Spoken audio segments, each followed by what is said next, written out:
Hello everybody, welcome back to the Back Post, and yeah, I think we have to talk about the inevitable. Everyone's talking about it. The game's gone, boys. Honestly, by inevitable, I thought you meant Richard. I now understand you mean the handball and VAR.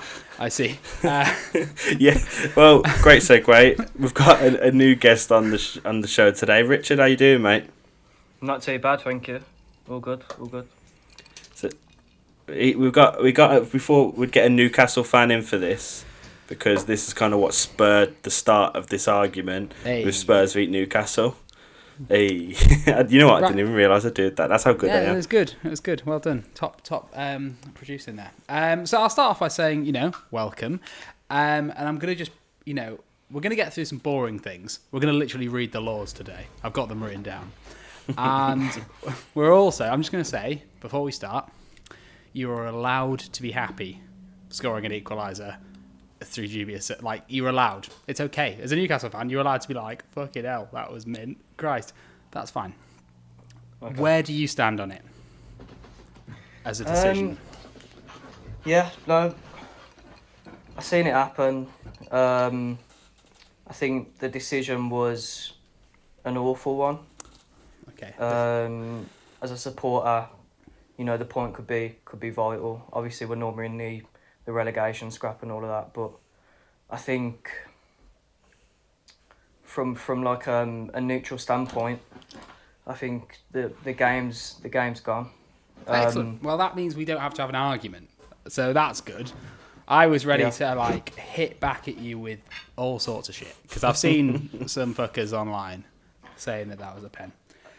I think I could troll it, couldn't I? And I could be like, it was a handball and all that, but nah, it disheartens me, to be honest. No, it's sad, and I think that the first thing to say is that Steve Bruce handled it fucking brilliantly. Exceptional chat about, obviously what I just said there.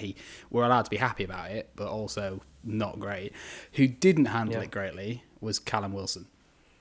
No, I mean, I get your point now, and I do agree to some extent, but I mean, at the end of the day, he's a striker. He just has to take what he gets, and he's on 2 goals in 3 games. So I mean, I did find it quite funny that he said it allowed me to get on the score sheet, because let's be honest, I mean, that is the only way that Newcastle. Yeah, no, we didn't have a shot in the whole game. I don't think. No, yeah. Other than that, that was the first. Yeah, that was the first shot on target. Was that penalty in that game? And, that's so bad. Yeah. We were unlucky to not be 2-3 up. Carl Darlow, take a bow.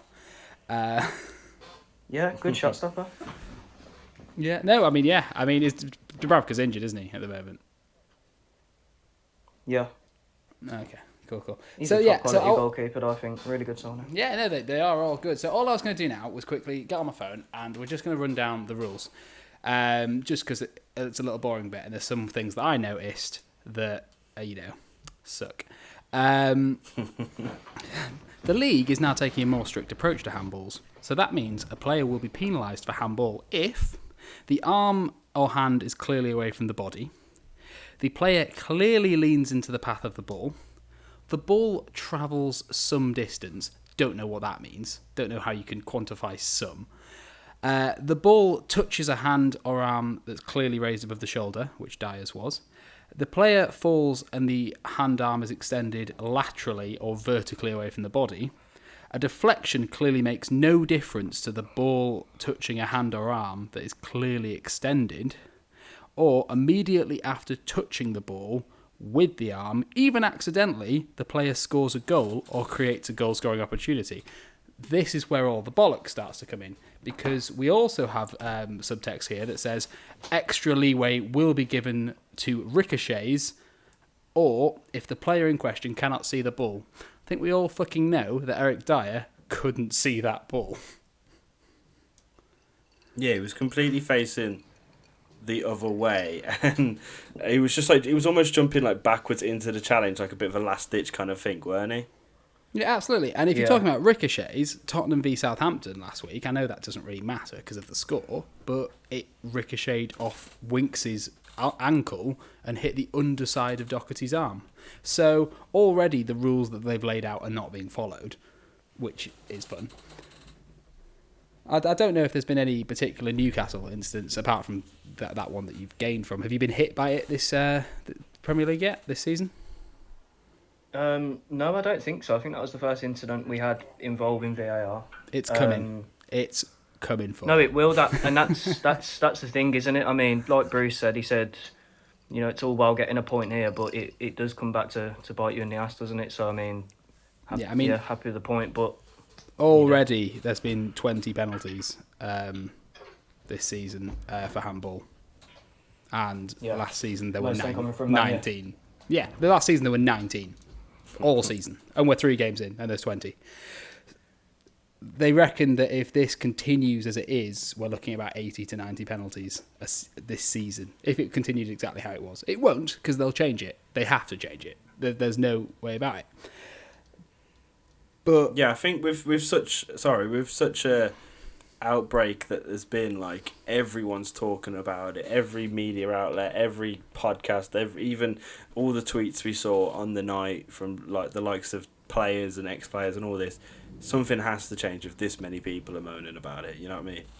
Yeah, and it's one of those things where it wasn't an issue last season. We had problems with VAR. This isn't a VAR issue, this is a handball issue. VAR's just technically VAR's perfectly doing its job, because it's picking this rule up. It's the rule that's the issue. But it's not just Tottenham. It's Joel Ward against Everton, never a penalty. That gained Everton 3 points, because that was the difference. It's Lindelof against Palace, and not only De Gea coming off his line, which he just didn't at all, but Lindelof's handball doesn't count. And then if you take it back to sort of... So they've said here that handballs... So the confusing part of the rule here as well is when it comes to an attacking sense, the handball cannot be, as long as it doesn't directly lead to a goal-scoring opportunity, instantly, a handball in attack is kind of okay, which is fucking weird. So when Havertz handballs it against West Brom in the 93rd minute, even though there's a few little touches before it leads to the goal, and that's why they allowed it, that action links to the goal immediately, because he would never have scored the goal without that action. So, yeah, like you said, the game's fucking gone. I don't understand. Well, I'm sat here with a fucking list of rules when I should be talking about the fact that Son smacked your crossbar twice. Yeah. That's just it, isn't it? It's so sad. And I think I was listening to a podcast today where they mentioned, how weird and dystopian everything is right now. You've got the empty stadiums. You've got these weird rules that are being implemented by video assistant referees that are making it absolutely just like everything we loved about football is just gone at the minute, and it's horrible. Especially in a sort of now post-COVID era where there's no fans there, so there's nothing there. It's all on a screen. It's all just being analysed, and it's all kind of soulless and dead at the moment. It's really sad. It's not a pleasant thing. But the only thing I was going to say is it's already started, in my opinion. But if this doesn't change soon, players are going to be taken aside by Mourinho and Pep and Bruce and Roy, and they're going to say, instead of, go down if you feel any contact in the box, it's going to be, fuck the ball into their hands and arms. Mm-hmm. And we're going to see 35 more games of that if nothing changes. Great. So, I think for me, when did these rules come into fruition? Because I mean, okay, I get it. VAR was introduced, and let's be modern, but the whole handball situation with the rules, when were they introduced? Well, they've been in for a few years, but it's weird because even though rules get created, they can sort of like different organisations can choose how closely they follow them. For example, we all remember, I still remember it, Christ, Mane kicking the ball into Sissoko's arm in the Champions League final. For me, hits his armpit, never a pen. We all remember that ridiculous penalty that got Man United through against PSG. Mm-hmm. Yeah, that's the way it's been for quite some time in Europe. But the Premier League kind of went, oh God, we've got a bit of issue with VAR at the moment. Let's not push that. And you know what? VAR seems to be kind of doing its job. I still disagree with, the fact that an elbow's offside or a nose can be fucking offside. But on the whole, none of our conversations are actually about VAR so much at the moment. I mean, there's bigger questions why they're worrying so much about a ball hitting the back of Dier's arm when he's not looking, and they're not worrying about Romeo's horror challenge on Højbjerg or Mane elbowing Kieran Tierney in the face. Like, they're looking. But so yeah, this is the season where the Premier League has gone, right, let's be a bit stricter about these handball rule, and let's crack down on it, because apparently the logic is we want to see more goals in the game. Not like this, we fucking don't. That's not. No. And yeah, also, I don't know like if you. I assume you watch the full game. If it's never a penalty, in my opinion, I'm not saying it was, but if Dier's is a penalty, surely Lascelles is a penalty as well when we cross it in, and it hits his hands, and his hands are in front of his body. If we're going by that logic. What? Yeah, no, 100%. It's too hit and miss, isn't it? I mean, what? Yeah, definitely, agreed. Penalty. We should have been a few goals ahead. Don't get me wrong. Like it's kind of our own fault that, but in a tiny sense, it should have just been an inconvenience. But what can you do when Carl Darlow like eats Casillas' soul in his prime and goes out like that?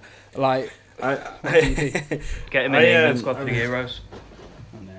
Yeah, I mean, definitely. But you know what? Like, Jay. for me as well. Rory said this.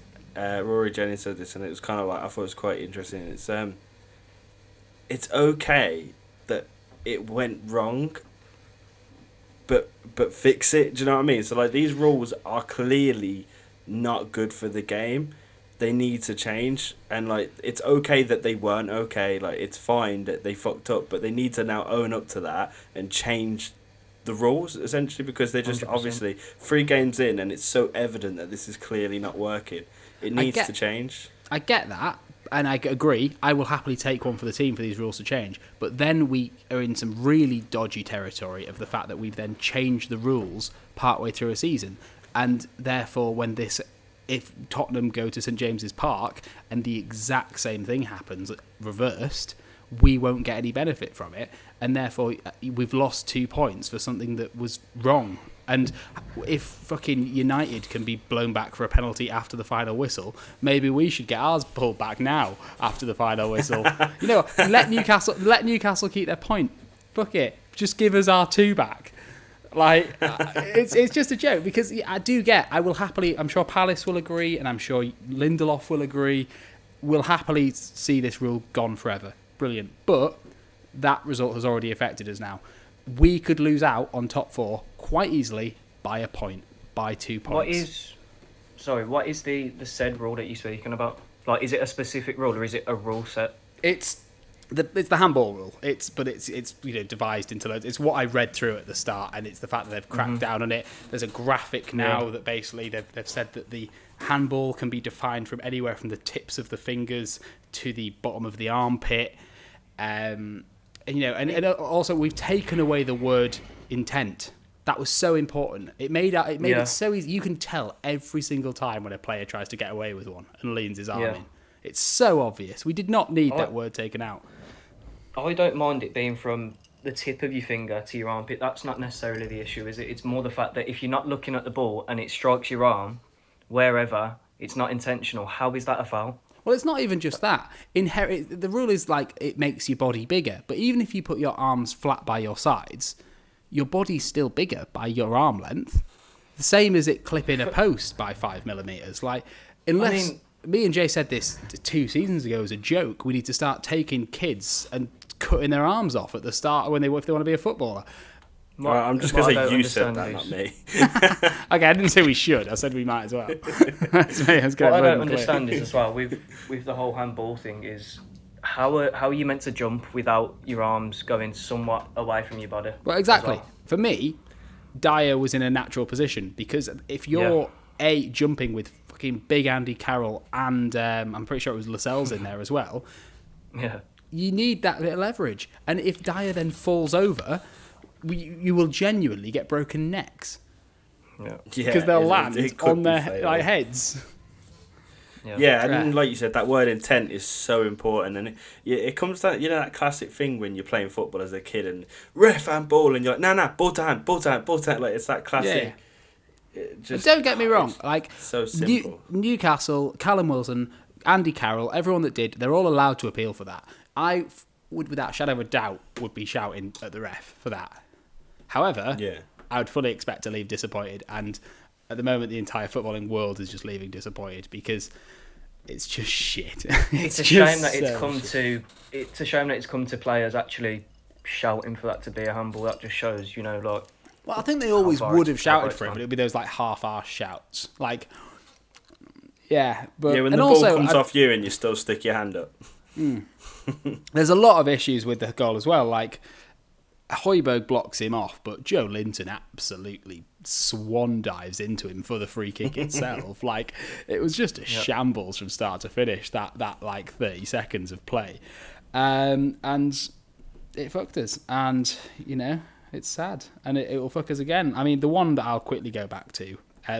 For last season, and this would be a goal this season, but it wasn't a goal last season, was when against Sheffield United, Lucas Moura was rugby tackled onto the ball, and then a Sheffield United cleared it, which the ball hit his hand and then went to Kane, and we scored, and we ruled it out. But then they didn't say, well, actually, the only reason he was landed on the ball was because he was fouled by a Sheffield player, and you sat there going, "Where's what?" It's like once we played 11-a-side at uni, me and Jay, and I once got a penalty given against me because the opposition handballed it into my hand. Do you remember that? Oh God, I remember. And I was like, "What? Ref? Surely not." But hey ho. Well, it's kind of a shame that you weren't more of an idiot and wanted to argue that was a Stonewall pen. I would have got quite defensive, but here we are having a nice chat. Yeah, no, I don't want to wish any bad karma on us, that's why. So that's I'm just absolutely fair. keeping Well, all the bad karma's coming to Wilson. If karma's real, Wilson's getting snapped in the next game. Sorry to tell you. End it on a positive note. Are you going back to Dwight Gale? Is he still at the club? He is, yeah. I think he's injured. Oh, okay, fair enough. Well, yeah, I think that's the official back post message to. And let's not forget, this isn't actually the ref's fault. This isn't actually FIFA's fault. This is strictly David Ellery at IFAB's fault. He's the one that's made over 100 changes to the laws in a year, when usually there's about 5 a year. Like, this is a man that's essentially all he wants to do is change the game and be remembered for changing the game. He's done some good things. I like the fact that players can stand in the goalkeeper's box now for short passes. I like the fact that you can only have a one-person kickoff because that makes sense. But this rule, sort your shit out and fix it, from also the Newcastle fan who has a nice little point from your shit rule. I'm done. Cool. I think we're done there. Richard, thanks for coming on, mate. It's a shame you came on for such a sad topic, but yeah. It's not sad. He's living it. He's got a point. Thanks, do you want to promote any of your socials? I can't even remember what my socials are, Jay'll put it up. Jay'll write it. They'll be here. But yeah, thanks for watching, everyone. Make sure you tell your dad, like and subscribe, all that good YouTube stuff. Tell your dad. Goodbye. Bye. See you later.